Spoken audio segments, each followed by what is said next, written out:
Hi అండి, శ్రీవారు మెచ్చిన వంటకి స్వాగతం. ఈరోజు వీడియో గెస్ట్ స్పెషల్ అండి.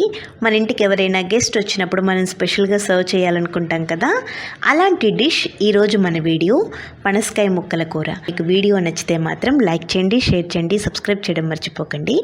ఈ కర్రీ ఎలా తయారు చేయాలో చూద్దాం. కావలసిన వస్తువులు: 1/2 కిలో పనసకాయ ముక్కలు, 1/2 కిలో ఉల్లిపాయల్ని ఇలా సన్నగా తరుక్కోవాలండి. ఇక్కడ మీరు పనసకాయ ముక్కలు ఎన్ని తీసుకుంటారో దానికి రెట్టింపు తీసుకోవాలి ఉల్లిపాయలు. 6-7 పచ్చిమిరపకాయలు, రుచికి సరిపడినంత ఉప్పు, 1 స్పూన్ కారం, 5 యాలకులు,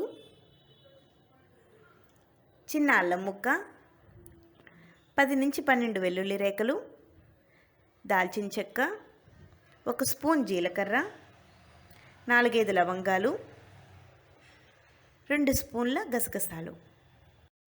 ఒక మూకుడు పెట్టుకుని 4-5 స్పూన్ల నూనె వేసుకోవాలండి. ఇక్కడ దానిలో మనం తీసి పెట్టుకున్న పనసకాయ ముక్కలు వేసేసుకోవాలి. ఇక్కడ మీరు తీసుకునే మూకుడు కానీ గిన్నె కానీ చాలా దళసరిగా ఉండాలండి. లో ఫ్లేమ్లోనే మూత పెట్టేసుకుని మగ్గనివ్వాలి.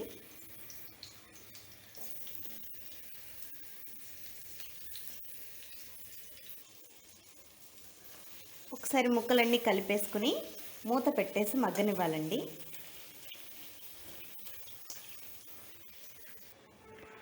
ఈలోగా మనం గ్రేవీ ప్రిపేర్ చేసుకోవాలి.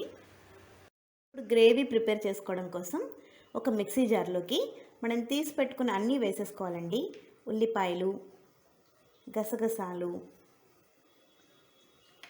అల్లం, వెల్లుల్లి, దాల్చిన చెక్క, జీలకర్ర, మొత్తం మనం ఏవైతే తీసుకున్నామో అన్నీ కూడా వేసేసుకోవాలి. మెత్తగా మిక్సీ పట్టుకోవాలండి. అవసరమైతేనే నీళ్లు పోస్తూ మిక్సీ పట్టాలండి, లేకపోతే అవసరం ఉండదు. ఉల్లిపాయ తడి సరిపోతుంది. చూడండి, ఇంత మెత్తగా మిక్సీ పట్టుకోవాలి. ఇక్కడ నేను మిక్సీ పట్టేటప్పుడు అసలు వాటర్ యూజ్ చేయలేదండి. మీకు అవసరం అనుకుంటేనే వాడుకోవాలి. మధ్య మధ్యలో కలుపుకుంటూ ఉండాలండి. మీకు కనుక లేతకాయ కనుక దొరికితే చాలా ఫాస్ట్గా కూర అయిపోతుంది. పక్కనే వేరొక మూకుల్లో కొద్దిగా నూనె వేసుకుని చూడండి, గ్రేవీ అంతా కూడా వేసేసుకుని మనం లో ఫ్లేమ్లోనే మగ్గించాలండి. ఇలా గ్రేవీ ఉడికేటప్పుడు కొద్దిగా పసుపు వేసుకుంటే సరిపోతుందండి. ఇప్పుడు గ్రేవీ పైన మూత పెట్టేసుకోవాలండి. ఒక 5 నిమిషాలు లో ఫ్లేమ్లోనే ఉడకనివ్వాలి.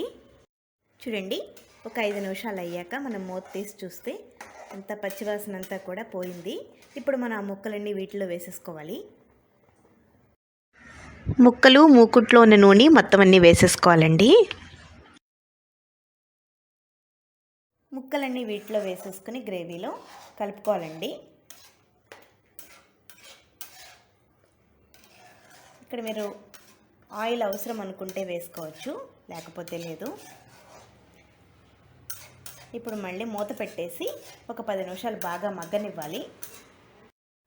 చూడండి, 5-10 నిమిషాల తర్వాత చక్కగా ఉడికిపోయింది కదా. చూడండి, చివరిగా మనం వేయించి పెట్టుకున్న జీడిపప్పును వేసుకోవాలండి. సన్నగా తరిగి పెట్టుకున్న కొత్తిమీర. గుమగుమలాడే పనసకాయ ముక్కల కర్రీ రెడీ అయిపోయింది కదండి. ఇక్కడ మనం తక్కువ క్వాంటిటీలో ముక్కలు తీసుకున్నాం కాబట్టి కర్రీ చాలా ఫాస్ట్గా అయిపోయింది. అదేవిధంగా మీరు కొద్దిగా ఎక్కువ ముక్కలు తీసుకుంటే కర్రీ రెడీ అవ్వడానికి కొద్ది సమయం తీసుకుంటుంది. మీరు పనసకాయ ముక్కలు తీసుకునేటప్పుడు లేత ముక్కలు తీసుకోవాలండి. అప్పుడు మీ కర్రీ ఇంకొంచెం టేస్ట్ చాలా బాగుంటుంది. మీకు కనుక నచ్చినట్లయితే మీరు కూడా ట్రై చేసి ఎలా వచ్చిందో నాకు కామెంట్ చేయండి. లైక్ చేయండి, షేర్ చేయండి, సబ్స్క్రైబ్ చేయడం మర్చిపోకండి. శ్రీవారు మెచ్చిన వంట. Thank you for watching.